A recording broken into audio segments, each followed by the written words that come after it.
تقریباً 1 گھنٹہ مجھ سے پیشتر حضرت مولانا صاحب نے چندہ بھی کیا بہت مسجد کے لیے. بہت لوگ سمجھتے ہیں کہ مولانا لوگوں کا کام ہی کیا ہے؟ چندہ کرنا، رسید لے کے گھومتے رہتے ہیں.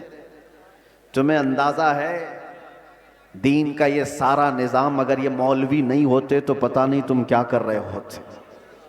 یہ مدرسے، یہ مساجد کی مینار، یہ ساری چیزیں ان لوگوں سے قائم ہیں.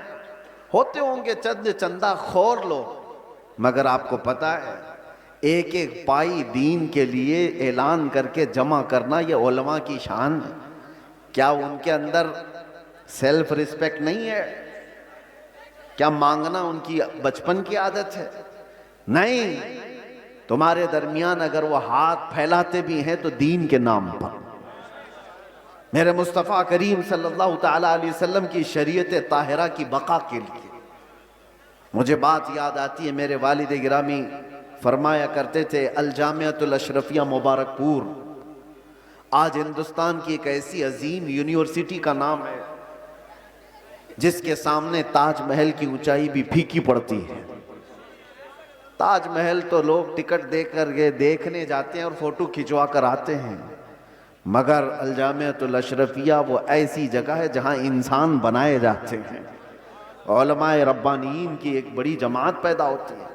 جب اس کی تعمیر کا مسئلہ تھا، بانی جامعہ اشرفیہ مبارک پور حضور حافظ ملت رحمۃ اللہ علیہ اسی طرح اعلان کر رہے تھے کہ کوئی ہے جو لا کر کے جامعہ اشرفیہ کے لیے کچھ سپرد کرے.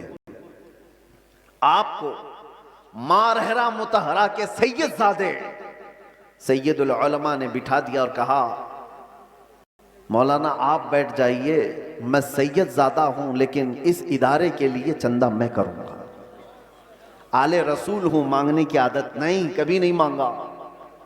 اور اس کے بعد جب سید میاں رحمت اللہ تعالیٰ علیہ نے اعلان کیا تو ظاہر سی بات ہے مجھے یہ علاقہ دیکھ کر کے وہ بات یاد آتی ہے. مولانا تو 11,000 مانگ رہے تھے. وہاں پر چھوٹا گاؤں تھا، چھوٹی بستی تھی. جب مانگا جا رہا تھا چندہ تو ایک بوڑھی عورت ایک مرغی کا انڈا لے کر کے آ گئی تھی. کہا میرے گھر میں اس کے علاوہ کچھ ہے نہیں، یہ چندے میں قبول کر لیجیے. مرغی کا انڈا. یہ لوگوں کے جذبات تھے. اور ایسا نہیں ہے کہ وہ انڈا دیکھ کر کے اس کو بھیج دیا گیا کہ اس کا کیا کیا جائے گا، اس کو بھی قبول کیا گیا.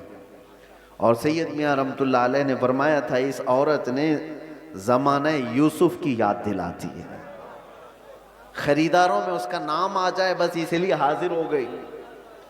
بہرحال اس نظام پر میں نے تھوڑی سی گفتگو اس لیے کی کہ علماء کو حقیر مت سمجھو. یا علماء ذوی الاحترام اگر دین کے نام پر تم سے کچھ طلب کر رہے ہیں تو سارے لوگوں کو ایک کیٹیگری میں مت شمار کرو. ایک جملہ میں آپ سے کہتا ہوں، توجہ سے سننا.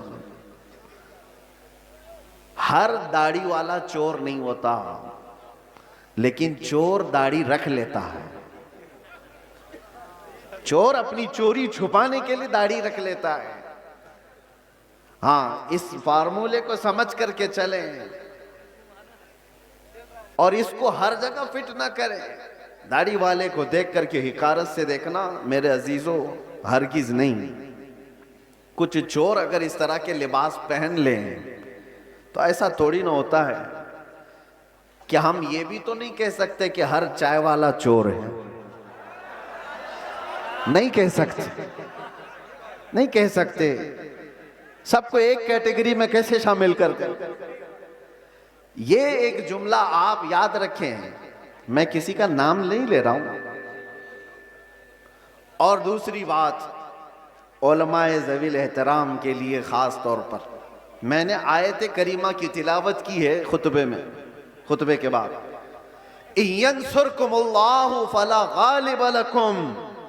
اگر اللہ تمہاری مدد کرے تو کوئی طاقت تم پر غالب نہیں آ سکتی، کوئی تم پر غلبہ نہیں حاصل کر سکتا. یہ ایک جملہ قرآن پاک کا اتنا پاورفل ہے، اتنا پاورفل ہے کہ اللہ تمہاری مدد کرے تو کوئی غالب نہیں آئے گا. اور اگر کوئی غالب آیا ہوا ہے ہمارے اوپر تو اس کا مطلب ہے کہ تم محروم ہو یا ہم محروم ہیں اس عظیم مدد سے جس کا وعدہ قرآن میں اللہ تعالیٰ نے فرمایا، وہ ہمارے اعمال کی بنیاد پر۔ مرشد گرامی حضور تاج الشریعہ رحمۃ اللہ تعالیٰ علیہ ایک آیت کی تفسیر فرماتے ہوئے ہم سے کہہ رہے تھے کہ ایک صاحب آئے اور انہوں نے کہا کہ حضرت ہمارے گاؤں میں بہت فسادات ہو گئے، وائلیشن ہو گیا، لیکن